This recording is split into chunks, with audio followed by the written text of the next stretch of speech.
program of personalities, politicians, and perspectives. We're going to have 2 out of 3, and happily we can leave the politicians out for a while.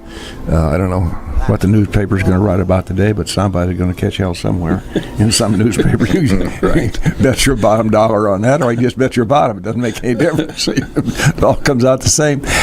Eric, we're going to have you professionally introduced here by my standby and he is my standby assistant host here this morning. Once again, Mr. Tim Searby's setting himself up to try to substitute for Judy Busby, who can't be with us. It's not true that she went away to take the cure somewhere. She had some serious surgery. And by the way, her disease couldn't be cured anyway. Her disease of community service. You're not going to send her away forever, and she'll still have that community service in her blood. God love her. So we appreciate, Tim, your being with us this morning. Eric, we also try to start Viewpoint with a kudo or two, and I'm going to keep this first one right in the house, Mr. Ash. My co-host, Mr. Searby, one of our musically talented citizens here, denizens of Logan County. We're awfully fortunate to have the talent that we do here in this county, Eric. We've got instrumental and vocal and drama. And Tim is long associated with Lincoln Christian University, and he just completed putting on a production called Godspell. And they just knocked it out of the park. So that my kudo would be to Tim and the crew for that. It was Tim. We commented off air outside the studio about your young lead. Prodigious amount of memory work he had in that, and what a fine job he did. So kudos to you and to all of them out there. Thank you, Bill. Yes, sir. I'm really proud of them. Well, you should be. We have a lot of talent here. We have Lincoln Area Musical Society. Whose concerts are coming up April 14th and 15th. Sure, we sagged right into that, didn't we? Just backed into that, didn't we? Yeah, I did. The Lincoln Area, now this is vocal, Eric, as well as instrumental, and they separate it, and then they go together at the end for the finale, and it's always a treat to be there. So you want to talk about that just a jiffy, Tim? Sure. This year we'll be at the high school again in the auditorium, April 14th and 15th. 7:30 on Saturday evening and 2 o'clock on Sunday. Phenomenal program again. Julie Casa does an excellent job with our orchestra. She sure does. And then I have the chorale, and we're excited about that. Mm-hmm. Yes. So hope you can come out and see it. All right, 648-5510. We'll announce that in advance for if anybody has any questions. My other kudos, serious. You might call this Jim and Tim, Eric, you wouldn't understand the sincerity of it. You might call it a requiem kudo, if you will. We just recently lost a doctor in the community by virtue of an automobile accident. Great guy. In fact, the Dr. Blom was the father of the family medical practice in a great way. He and other doctors formed that many years back. And then individually, you could say that he was the father of Lincoln County Paramedics Association. Yes. Worked hard to establish this, put in his own treasure, his own money, and to get that thing moving. Did the community a great service. Only anybody as old as I am can remember that when they had an emergency years ago, the funeral homes would rotate the services for their ambulance month by month. Mm-hmm. Somebody'd call the funeral home and they'd go out, and then the next funeral home the next month, so it worked as best as it could, but sure was crude. And now we have a really outstanding medical emergency service there on the west side of town. So we miss Gene Blom very much, and just give him a personal kudo for all of us that knew him and liked him so well. Yes. Now, let's get down to business here. There is a man drove all the way in from Peoria by way of campgrounds in Lincoln, Illinois, to get to WLCN. You never can rely on these doggone GPSs, Eric. I know.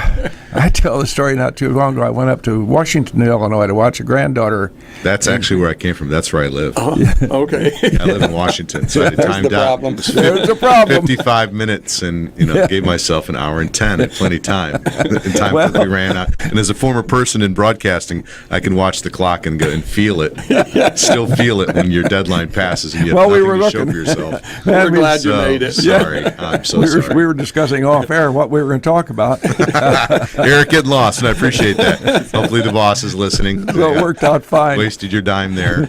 But you can't rely on GPS. You have to have some innate ability about, you have to have a map sense. You got to know how to box a I don't compass. have that. I have none of that. All right.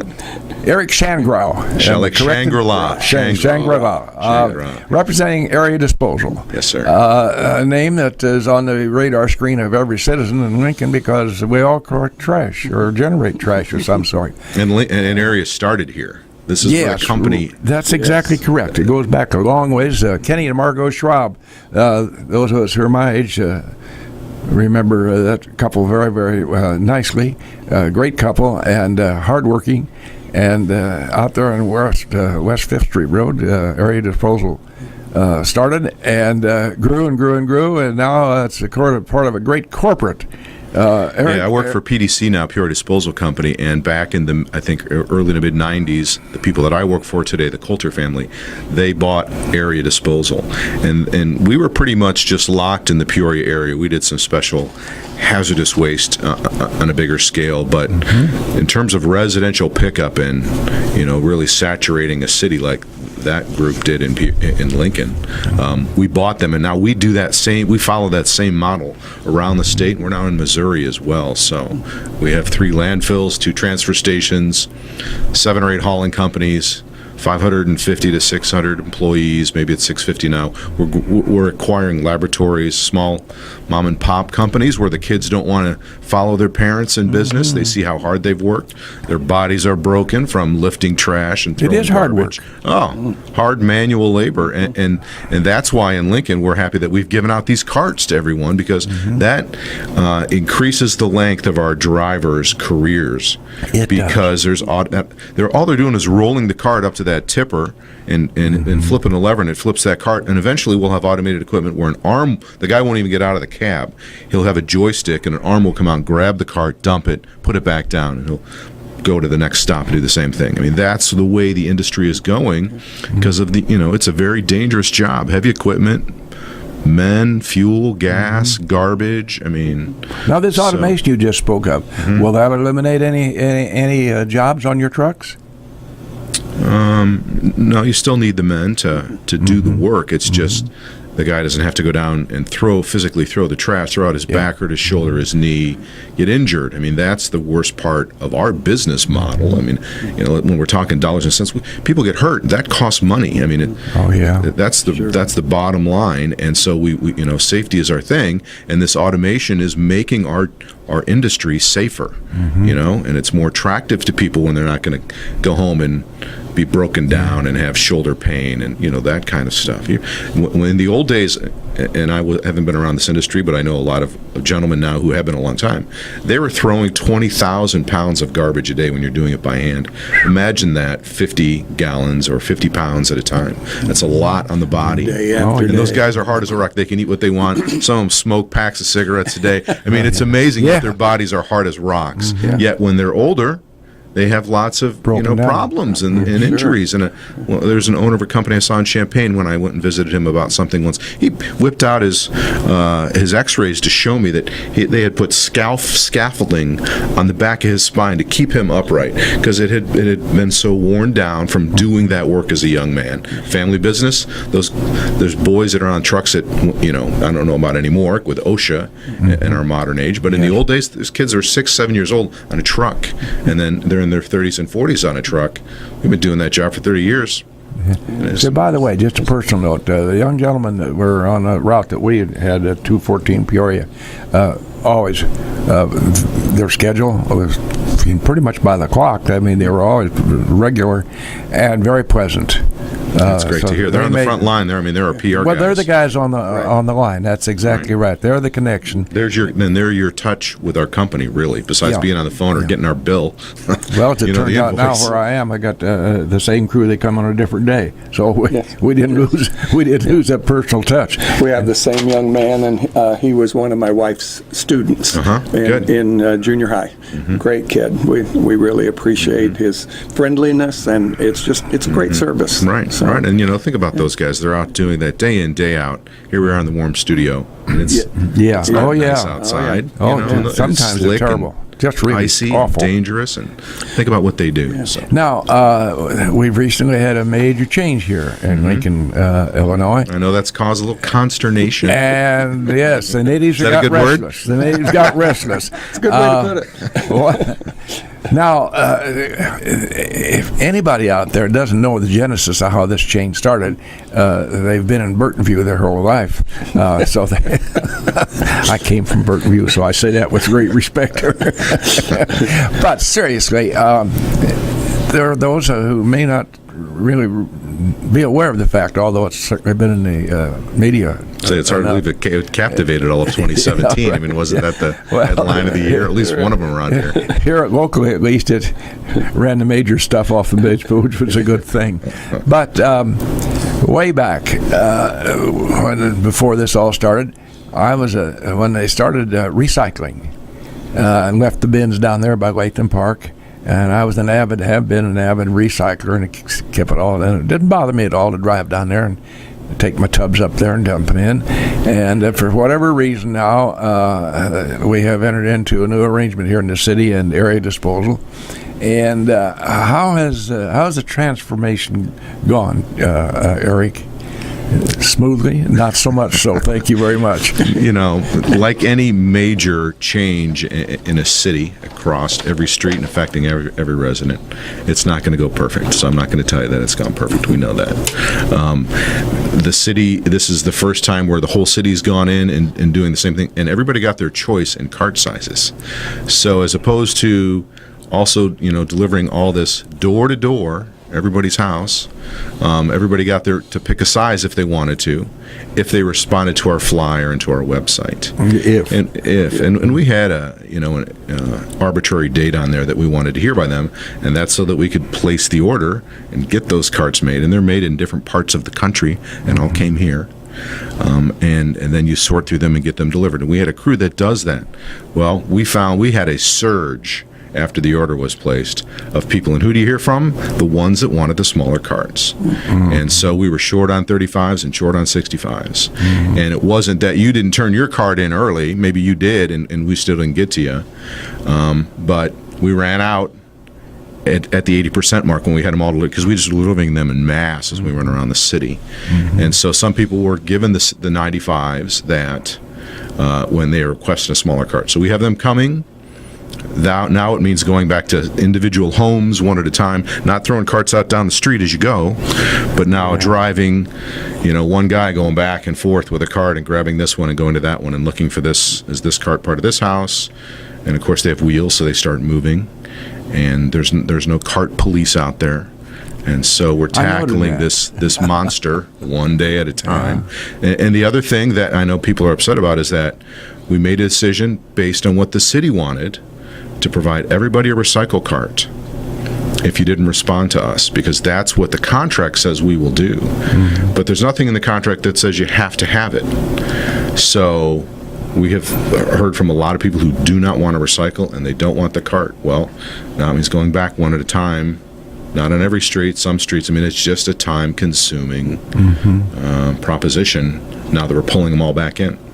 Yeah, a spinoff. So, Personal observation is that in the initial going, I drive down the street, any street, and there are these damn carts out there on the curb, and it just looked awful. And now that's mitigated to some extent. and the selling point is that they actually look good when it's done right, and that's when they go out on the street on garbage day. It's uniform. It's like school uniforms. The kids, all the economic ladders go away. Everybody comes and looks the same, and it's the same on the garbage in that some had bags, old cans, new cans, cart. It's a mishmash. And when it's done right, it all comes out there and it looks looks really nice, and then they're to be pulled back in. Eric, while we're talking about that, the one question that keeps coming up from people is, I'm putting it all in one container, and I'm not separating it. Can you address that just so I think folks would enjoy hearing about that? Understand how that works. Sure. And what that is, it's called single stream recycling. Okay. The factories, and we have one of them, that sort the material and are built for it to be together. The old days of sorting things are long gone. That's so and I could point you to our website. We could take a peek and watch, and there's a video of how it works. But it literally, as opposed to the garbage truck going to the dump, it's going to our facility in Pekin, Illinois. We purchased it 2 years ago from Midland Davis, which has been in the recycling industry since the 1800s. But the pricing and recycling, the value of those commodities, the plastics, all those things have plummeted. So the business hasn't been good, but with something we weren't into, we had been giving it to other companies. Well, when you want to grow, what do you want to do? Keep your own stuff. Pay yourself for the work. Sure. And so it goes there and is processed there. And the jugs of plastic number 5 are put in one pile, all the paper in another, the newspaper in another, the cardboard still has value, and then those things are sold on the market. And the cardboard, it's not so much so as it was just a few years ago, but all those container ships coming from China full of phones and electronics coming to America, they're all going back stuffed with cardboard so that they can make more boxes to put more stuff in to send back to us to sell again.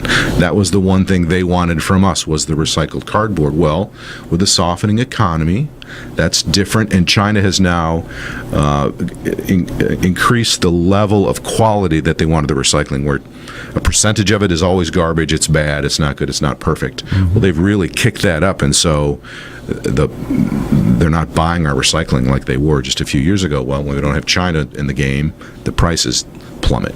So that's why right now we're kind of in a lower world in terms of making money off recycling. Nobody's making money off it. So you've got to clean up your trash cans because you're impacting economy over in China, Mr. Searby. All right, I'll do that. No, it's impacting the economy here in America. They are. Yeah. That's very interesting. Here that's a pretty mundane thing. You think about trash hauling. I'll go back to when we had a man come around with a horse-drawn wagon, and I don't remember that. Well, you damn kids don't remember anything. In any event, we've seen this transformation go, and now we had local operators own area disposal started it up here, and happily we're sold out now, and it's grown into a really a kind of a corporate conglomerate, and we're sitting here finding out that. It's a lot more sophisticated than I thought about. But I'll tell you one thing: going to be sophisticated. We're going to. Did we have? No. Oh, do we have a phone call? Yes. All right. Here you are, Mr. Searby. Thank you. Yes. Go right ahead, caller, please. Thank you. Hi, Bill. Hi, Tim and Eric. Thank you so much on this dreary day for coming down from Peoria.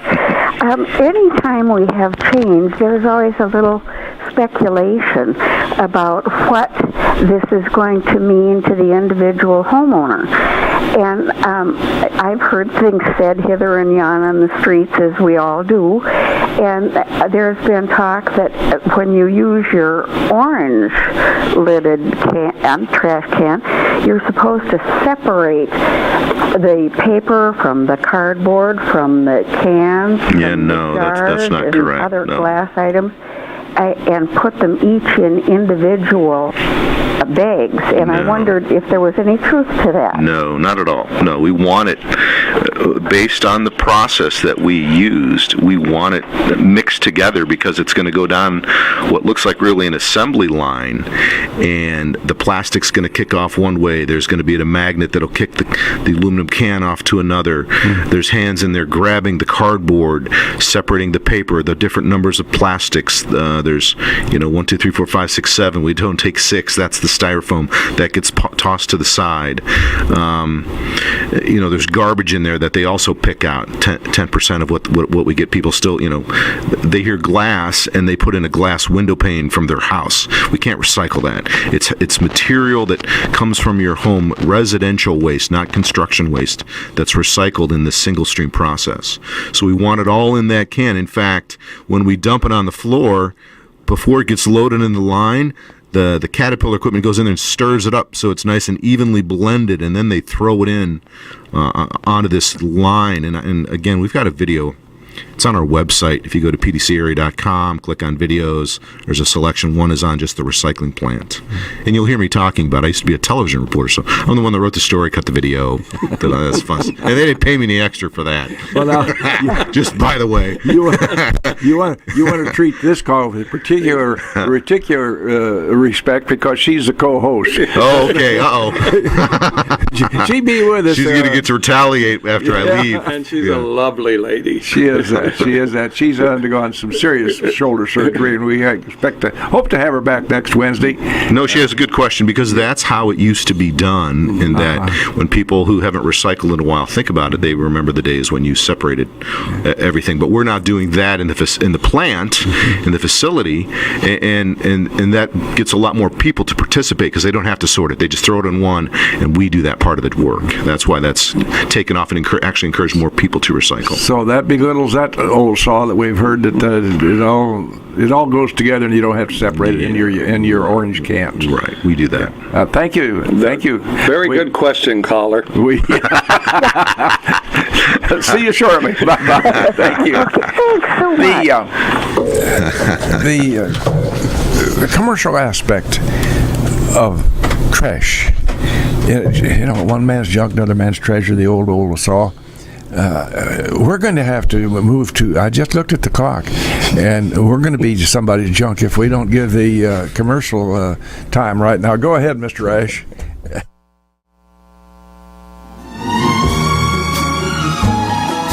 Yes, welcome back to Viewpoint, your program of personality, politicians, and perspectives. We're going to laugh and hear about Eric's directions to get here, our palatial station up here. It's double wide, right? Eric represents the area disposal as a very, very important part of our daily life here. We recently had a rather major change in the way for want of a better word, our trash is picked up on a daily basis, and it seems to be working out now. Surprisingly, we find that we don't separate things. Mrs. Busby made a very important call. She had heard that you're supposed to separate each item and put it in the orange barrel. Well, that's not the case. You just put it in there in one fell swoop, and that's it. And they'll circulate it and separate it from there. I also find, and Tim, that the disposal of what they pick up here in Lincoln is really very sophisticated. Mm-hmm. And the way you describe it, maybe we ought to go take a road trip someday. Sounds good. But not on a 100-degree day. No. So, Eric, you're nice enough to come down here from Peoria, and we appreciate Eric Shangraw. Shangraw. Okay, Shangraw. Place where you never grow old. Get it right here. You were going to ask a question, Yes, Tim. yes. Eric, would you please just give us a little description maybe of the difference from when we were a subscription service to now under this municipal contract? Yep. Last year and all the years before that, Lincoln operated under a subscription program, meaning the household can pick who they want. We were the dominant force, but you could also go with advanced, and there may have been smaller ones previously to us. But you would then, like a magazine subscription, get our service. We'd send you a bill every quarter, and if you wanted recycling, it was another few bucks. So I think by the time this all ended, we were around $22 a house a month, and another $5 if you recycled. So that's $27 a month. Mm-hmm. Today we're $15.17 a month for the people getting that same service. Now, the rub is everybody's getting that service, and I know that's hard when Big Brother tells us how we're going to do things. Yeah. But it's more common in communities, especially of this size, to have the city regulate or even provide garbage service so it's uniform and so that everybody has it. People aren't hoarding trash. They're not burning their garbage. They're not taking it out into the country and dumping it in a ditch. So much like police and fire service and sewage and water service, garbage is thrown into that same realm under a program like this where we have a municipal contract. So last year the city put the garbage services out to bid. They said what they wanted. They wanted people to be able to pick the size of their carts. They wanted recycling. They wanted special bulky item cleanups, which we're going to have. We're working on setting a date for that, where we're going to come around and pick up your old furniture, and that'll be on a special Saturday or a special week we'll designate. I don't think we've worked that out, but that all-in concept drives down the price. And we, out of the folks that bid, we had the lowest bid. It was close. Advance even beat us by a penny, and I think I forget how it went, but if you added them up for 3 years or 5 years, we were lower. And so the city picked us. We were the local guys. We made sure the city knew that. We have people that have worked for our company that live here, that pay taxes, that kids go to the schools. We're contributing to this community. Yeah, I'm based in Peoria, but our hauling company is here. The trucks are here. The men are here. Employees are here, Yes, right. which is important. They go to your churches. They shop at the grocery store. Great. So 648-5510. So I might have some questions, Mr. Shangraw, because this has been a big change. Now, it's not. You don't have to have one of your bins. Is that correct? No, you have to have our bin. I want you to use I gave you a garbage can. I gave you a trash cart and a recycle cart, and you got to pick the size. Now, under the city ordinance, you can also put out some extra stuff. Not a lot, but you can put out an extra bag or use another can. But you have to use our can to start, because we want you to be trained to use it, and so that we can go to that automated equipment concept we were talking about, where eventually my driver's not getting out of the truck. He's using a joystick and emptying it, and we're getting more efficient, and we're moving through town in an efficient manner. Well, I got caught in the middle on my move, and I'm currently using, I shouldn't say this on the air, I'm currently using my own can, which is a very small one, and it works out very well, and the boys haven't left it there at my garage. But Well, they know you're a big shot, so you talked about it. So, all right, now here's a question that's been propounded to me. Will the recycled garbage be picked up in front of the house or in the alley with the regular garbage? And there's some confusion about that, so I think that's a fair question. Right. Oh, it's a great question, and it's actually something that we're negotiating with the city right now. We had a meeting last week based on a number of calls and concerns and questions about that. We had always planned to pick up the recycling at the curb. That's how our numbers came in what they were, and the idea being that, recycling is in those carts that can be very clean. And you can just zip around, pick it up, and go.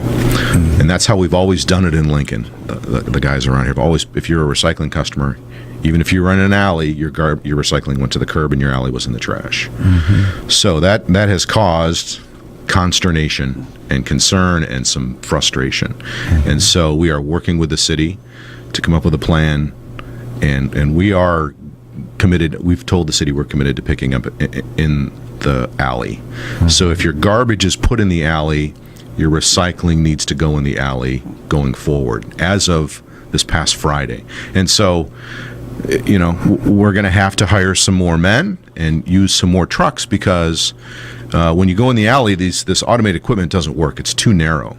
And so now it's back to the old-fashioned way of doing it, of the guy getting out of the truck, and he has to walk around the back and wheel the cart up to the back of the truck and flip it.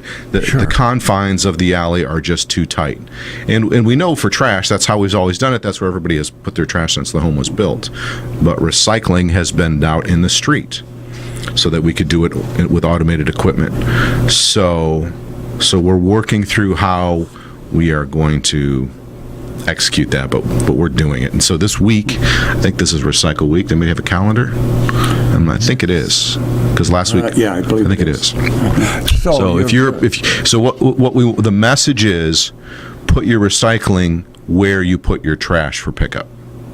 You're trying to cooperate. I'm reading into this that you're making a concerted effort. We don't want to. The contract we have right now is only for 3 years. We have a 2-year extension option. But I don't want to tell you the amount of money we've spent on these carts and the delivery and buying more carts. And so 3 years doesn't cover that. We want to be here long term. We want to be here forever, like we've been here. Well, so do I, but that ain't going to work. Are you saying you're on borrowed time? Sure as heck am.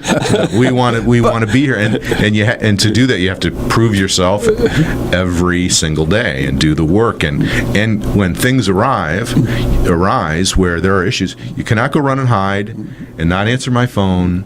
And I've tried my best because the council has really taken the brunt of this, the city council, and they have reached out to me through email, texting, phone, whatever it took, and I try to give them the information. The very first day we were delivering cards, people were upset. The lid is up, it's not sitting nicely, and the mayor was concerned. And I'm like, they're meant to flex. It's a heavy resin. They've been shipped from thousands of miles in stacks. Give it like 48 hours in the sun, or put it in your garage. It will settle down. It'll fit perfect. But he didn't know that, and neither did the folks that saw. They were sending pictures. Somebody sent photos of they had their measuring tape out, and the lid was 2 inches up off the bottom. Oh my God! Well, you can't please Tough anybody. crowd here in Lincoln, I tell you. And I knew that from the public meetings that I had attended. And, there's something to be said though for the democratic way of voicing your opinion loudly, constantly, and all the time. Hey, Eric, democracy. can we go back to the cleanup day that you're talking about? And I don't have that date for you today. Okay, that's okay. But when it happens, what happens? Yeah, what you can, typically we don't want you putting out mattresses and furniture. We're not going to pick that. Gosh, no. Weekend. But once a year, the city is providing where we, as part of the contract, have to provide that. And so there'll be a time when we'll say, okay, put out your old mattress, the furniture, the basketball hoop that's broken. Scrappers will come around and get the stuff that they see as value, like the basketball hoop, but nobody's going to take that mattress in the box spring or some old damaged furniture. I'm sure you'll get questions too about paint. Right. A lot of us do painting in our own homes and have some latex left. Is that something? As long as it's a solid, or you let it dry. And in fact, you can put it in your garbage can today if it's a solid, but you have to let the garbage man see it. The lid has to be off, and he has to be able to see in the can. Sure. And you can do that by just letting it dry over a long period of time, or putting kitty litter in it, and that'll speed up the process. Okay. But we can't take liquids like that and put them in a landfill. We can take solids. Okay. Well, there's a word called two words called common sense, and unfortunately, a lot of people lack that. Or Another thing we can't take that people try to sneak. as Judy used to say, you can't fix stupid. Yeah. Right. Well, and we can't. During these cleanups, we can't take the TV either. That's a different waste stream now. They have to be recycled. Televisions, anything with a cord, pretty much electronic waste. Okay. And I know I had one neighbor ask me, if they do these again, what about tires? And that's probably not something you can do. Special thing as well. Right. Why in the world would anybody think that a tire would go in garbage? Well, it can't go in the landfill because they fill with air and they actually come rising out of the landfill after many years. They have to be quartered. Yeah. Nobody wants to take the time to do that. Right. And they can be recycled as well. Sure. There's things you can do with tires. Yes. Your changeover has certainly not been without some problems. Are they diminishing day by day as it goes? Are people being being more understanding? Talking about it though, so I'm not sure. I hope so. I mean, we are tackling this.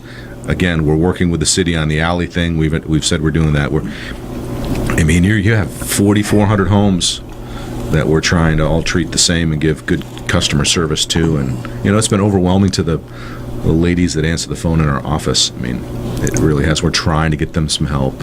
We're doing everything we can to get through this kind of first wave, and I promise everyone it will settle down. It always does. We have 40,000 customers in Peoria. We delivered cards to all of them. It was stressful and the same kind of thing. I always tell the story about in Griggsville, Illinois, when the mayor voted to do this. I thought they were going to string him up. And I saw some of that same tension in Lincoln. Some of our city council members. That's hard to believe. But he turned out to be here because the price went down. They got more service. The cleanup was free. But those things only come with time. But you mentioned the word service, and I'm hearing you say your effort to try to move. Everybody's confused about put it out on the curb or in the alley, stuff, and those that have had it in the alley. Oh God, I don't want to take it out front. You're making an effort. Area's making an effort to try to ameliorate some of these problems and make it easier for everybody. Right. So service is a key word. Yes, it is in our industry. That's what it is. We are a service industry, service-driven industry, and nobody gets mad about anything like they get mad about the garbage, because it's something that you don't think about, you don't want to worry about, but when there is a hiccup, it makes you crazy, and everybody can relate to that, and so we understand that. And a very positive thing, just from my point of view, is as I drive down my alley, having those same containers has made our alley look better already. So that is a positive. Like I say, they're raccoon-proof and wind-proof, and they don't rip the bag open and start eating things. That's the only reason I moved, which was my co-host is next to me. And if I could just suggest that once a year or twice a year, you put a little soap in there, hose it out after the guy comes by and empties it, cleans it. That makes a world of difference. If you leave open food in there and garbage and residue, then a raccoon or whatever, they're going to want to get in there. But if they're really clean up nicely, especially if you have a power washer, I mean, they'll last for up to 20 years. They are well built, heavy constructed carts that I've seen priced at Lowe's for as much as $140. And we provided that as part of this contract. 2 of them if you want them. Well, 180 gallons of storage. What else do you need? I guess it's axiomatic, Eric, that not everybody's going to get pleased. We don't care about that. You're going for the long haul. We're going for the majority, though. We want most of the people That's right. happy. Yeah, and it sounds to me like you're making it. And it should. 648-5510. If there are any other further questions, and Judy's doesn't really count as a caller because we always say we have 2 listeners, and so she's Well, the regular. alley question was very good, and that's very timely. Yeah. Are there any problems that you anticipate coming up, or you get blindsided on a daily basis? Well, I have 59 city contracts that I help oversee. Peoria is the biggest one, 40,000 houses a week. Ellisville, Illinois is my smallest contract. We have 34 houses in Ellisville that we pick up. Mrs. Goldsmith in Ellisville will call me once a month, twice a month, and so I give that my attention. We put our attention where the concerns are. We want to address them. So I'm back here tomorrow to meet with the city. I mean, we'll continue to pound away at this and figure this out. I work directly with the people that own the company. One of the owners came down with me last Thursday when we met with the city. So he got to hear firsthand, hey, there's some concern here, and it's very real. Now, does his corporation own other businesses such as area? We around PDC the country? Well, in Peoria Disposal Company overall, that's our parent company. That's the owners of all of us. We have again 3 landfills. Two landfills. No, 3 landfills right now. We're going to run a 4th. We have the Indian Creek landfill, where Clinton landfill, in the landfill in Pike County, and then in 2023 we're going to take over the Peoria County landfill. So that'd be 4 landfills operating just Peoria County. We have transfer stations, a transfer station in Jacksonville, another one in Chillicothe. We have laboratories where we check groundwater all over the state: Chicago, Peoria, PDC Labs, Springfield, Missouri, St. Louis. I have city contract in Palmyra, Missouri, Lewistown, Missouri. They're all over the place, and so, it's in a big picture. You go where the issues are. That's what we do, and that's where the owners focus their attention. So our attention is on Lincoln. Bottom line, it's really quite complex. It is, and we're a big family-owned company. We are. The guy started it in 1928 with 1 pickup truck, driving door to door, knocking on doors, asking businesses if he could pick up their garbage. Today, 600 employees, 200 and 300 trucks. We're big. How many trucks actually run in Lincoln then? So you're asking me operational questions. Yeah. That would be Scott and Liz and those folks in our local office here. Fair enough. And I can text and ask him. No. Is there anything that you'd like to wrap up with, Mr. Shangraw? Well, we just, again, thank you for your patience. If you still don't have the right size cart, it's coming, I promise. Just be patient. We will get you what you need. If you don't want to recycle, I wish you would, but there's nothing in the ordinance and nothing in the service that says you have to do it. And so we'll take that cart back. I think we have the list of everybody that we're supposed to get them back. Everybody has called. The office has talked about every resident in Lincoln since this started on the beginning of March. So here we are at the end of our first month, and we think we have 95% of the problems worked out. But those 5%, hey, that's very important to them, and we are going to get to them. Well, you're a very articulate spokesman for our area. We picked the right guy to come to help us Yes, out. we did. Tim, appreciate once again your stepping in. Hopefully Judy will be well healed by next, what day is today? Seriously, we look forward to Judy being back with us. Eric, we always try to close a Viewpoint with something that's hopefully somewhat analogous, and this comes in a vicarious way. Joyce Brothers, the great psychiatric or counselor or whatever she is, a marriage counselor. Kind of a funny thing, but at the end it ties in with the trash removal. Marriage is not just spiritually, is also remembering to take out the trash. Thank you, Eric Shangraw, very, very much. We appreciate you being with us, Really sir. nice. Worked out well, Eric.